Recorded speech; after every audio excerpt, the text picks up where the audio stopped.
Assalamualaikum warahmatullahi wabarakatuh. Berjumpa lagi dengan Bunda Muslimah.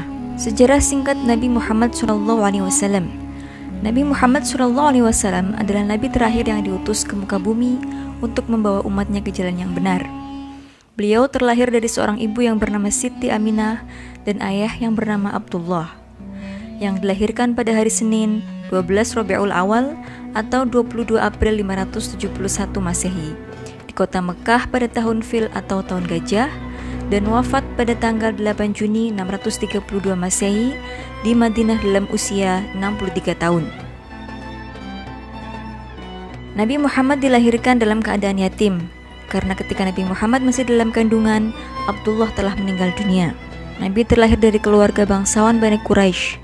Nama lengkap Muhammad bin Abdullah ini merupakan seorang yang terlahir dari keluarga Bani Quraisy yang membawa ajaran agama Islam.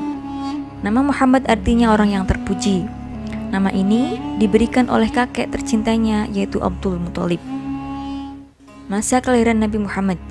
Sebelum kelahiran Nabi Muhammad, ada banyak hal yang terlihat jauh berbeda jika dibandingkan dengan pasca kelahirannya, dan ditandai dengan peristiwa yang terjadi sangat luar biasa pada saat itu, masa jahiliyah. Zaman jahiliyah yaitu zaman kebodohan sebelum kelahiran Nabi, di mana umat Nabi ketika itu terbiasa menyembah patung-patung berhala. Mereka terbiasa juga dengan mabuk-mabukan, main judi, maksiat, dan merendahkan derajat kaum wanita. Hidupnya berpindah-pindah dan terpecah ke dalam beberapa suku yang disebut dengan kabilah. Hidup yang penuh dengan kebebasan dan tidak memiliki aturan dalam bermasyarakat, sehingga kehidupannya pada saat itu sangatlah kacau. Tahun Gajah.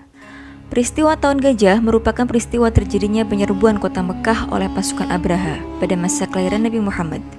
Tahun Gajah ini ialah tahun terjadinya penyerangan Ka'bah oleh pasukan atau tentara Raja Abraha, yaitu Gubernur Habasyah di Yaman. Serombongan pasukan gajah yang dipimpinnya ini hendak menghancurkan Ka'bah karena bangsa Quraisy akan semakin terhormat dan pada setiap tahunnya selalu ramai umat manusia untuk melakukan ibadah haji. Ini yang membuat Abraha ingin membelokkan umat manusia agar tidak lagi datang ke Mekah. Lalu Abraha mendirikan gereja besar di San'a yang bernama Al-Qulis. Namun usahanya itu tidak berhasil. Tak seorang pun mau datang ke gereja Al-Qulis itu. Abraha sangat marah besar dan pada akhirnya mengerahkan tentara bergajah untuk menyerang Ka'bah. Di dekat Mekah, pasukan bergajah merampas harta benda penduduk termasuk 100 ekor unta milik Abdul Muthalib, kakek Nabi Muhammad. Ketika Ka'bah hendak dihancurkan, Allah Subhanahu wa Ta'ala mengutus burung ababil untuk membawa kerikil sijil dengan paruhnya. Kerikil-kerikil itu dijatuhkan tepat mengenai kepala masing-masing pasukan bergajah tersebut hingga tembus ke badan mereka sampai mati. Peristiwa ini diabadikan dalam Al-Quran surat Al-Fil ayat 1-5.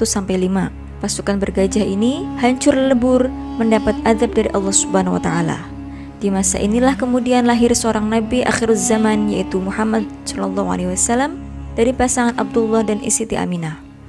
Peristiwa inilah yang menandai tahun kelahiran Muhammad dan pada akhirnya disebut Tahun Gajah. Masa kecil Nabi Muhammad SAW. Nabi Muhammad sejak kecilnya telah diberikan kehidupan layaknya manusia biasa.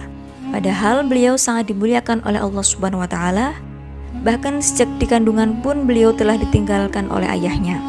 Beliau terlahir dalam keadaan yatim dan pada usia 6 tahun beliau ditinggal oleh ibunya. Sehingga beliau menjadi seorang yatim piatu. Beliau merasakan apa yang dialami oleh manusia pada umumnya, dan di usianya yang ke-8 tahun, beliau ditinggal oleh kakeknya Abdul Muthalib. Kehidupan yang beliau jalani dapat menjadi panutan seluruh umat manusia. Nabi Muhammad disusui oleh Su'aibah selama 3 hari dan oleh kakeknya beliau disusukan juga kepada Halimatus Sa'diyah dan berada dalam asuhan kurang lebih 6 tahun. Dalam usia 5 bulan beliau sudah bisa berjalan dan pada usia 9 bulan sudah lancar berbicara. Semasa kecilnya beliau juga telah mengembalakan kambing. Abu Thalib, paman Nabi, mengajak berdagang ketika usianya 12 tahun ke negeri Syam. Beliau diasuh pamannya setelah ditinggal wafat kakeknya dan mengasuh serta menjaga Nabi sampai pada usia lebih dari 40 tahun. Di belahnya dada Muhammad, malaikat Jibril menelentangkan Nabi Muhammad di usianya ke-4 tahun, lalu membelah dadanya dan mengeluarkan hati serta segumpal darah dari dada Nabi Muhammad SAW. Kemudian malaikat Jibril mencucinya dan menatanya kembali ke tempatnya, dan Nabi Muhammad tetap dalam keadaan sehat bugar. Dakwah Nabi Muhammad SAW. Rasulullah SAW menerima wahyu untuk menyampaikan dan menyiarkan ajaran agama Islam dan mengajak umat manusia untuk menyembah Allah Subhanahu wa Ta'ala. beliau menyampaikan dakwahnya secara sembunyi-sembunyi. Adapun orang-orang yang pertama masuk agama Islam atau disebut dengan as-sabiqunal awwalun, yaitu keluarga dan para sahabatnya, yakni istrinya Siti Khadijah, sahabatnya Ali bin Abi Thalib, Abu Bakar As-Siddiq, anak angkatnya Zaid bin Harithah, Utsman bin Affan, Zubair, dan masih banyak lagi keluarga dan para sahabat Rasul yang lainnya. Selama 3 tahun lamanya Rasulullah SAW berdakwah secara sembunyi-sembunyi dari satu rumah ke rumah lainnya.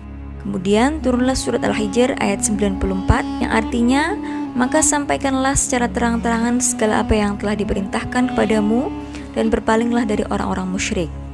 Dengan turunnya ayat ini, maka Rasulullah SAW menyiarkan dakwahnya secara terang-terangan. Tanggapan orang-orang Quraisy pada saat itu sangat marah dan melarang penyiaran Islam yang dibawa oleh Nabi, bahkan nyawa Nabi Muhammad sangat terancam.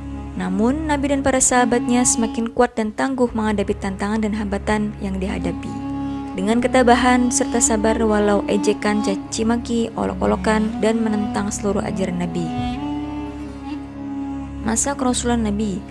Pada masa kerasulan Nabi Muhammad SAW tahun ke-10, pada saat Amul Huzni, yaitu tahun duka cita di mana pamannya Abu Thalib dan istrinya Siti Khadijah wafat, serta umat Islam dalam keadaan sengsara. Di tengah-tengah kesedihannya, beliau dijemput malaikat Jibril untuk Isra Mi'raj, yaitu melakukan perjalanan dari Masjidil Aqsa ke Masjidil Haram sampai ke Sidratul Muntaha untuk menghadap Allah Subhanahu wa taala dan untuk menerima perintah di salat 5 waktu. Pada tahun 10 Hijriah, Nabi melakukan haji wada atau haji terakhir. Dalam wukufnya di Arafah, beliau menyampaikan khutbahnya yang berisikan tentang larangan melakukan penumpahan darah kecuali dengan cara yang benar, larangan mengambil harta orang lain dengan cara yang tidak benar, larangan memakan harta riba, hamba sahaya harus diperlakukan dengan cara yang baik, dan agar umatnya selalu berpegang teguh kepada Al-Quran dan sunnah Nabi Muhammad SAW. Wafatnya Nabi Muhammad SAW. Pada saat sahabat Abu Bakar sedang tidak di Madinah, terjadi sebuah peristiwa yang sangat menyedihkan di mana Nabi Muhammad SAW wafat. Pada saat Abu Bakar diberitahu, beliau segera datang ke rumah Aisyah. Beliau mengucapkan pidato, "Ketahuilah, barang siapa yang menyembah Muhammad, maka sesungguhnya Muhammad kini telah mati. Dan barang siapa menyembah Allah, maka sesungguhnya Allah tetap senantiasa hidup, tidak akan pernah mati." Kemudian beliau membacakan firman Allah Subhanahu wa taala yang artinya sesungguhnya kamu akan mati dan sesungguhnya mereka akan mati pula. Quran surat Az-Zumar ayat 30.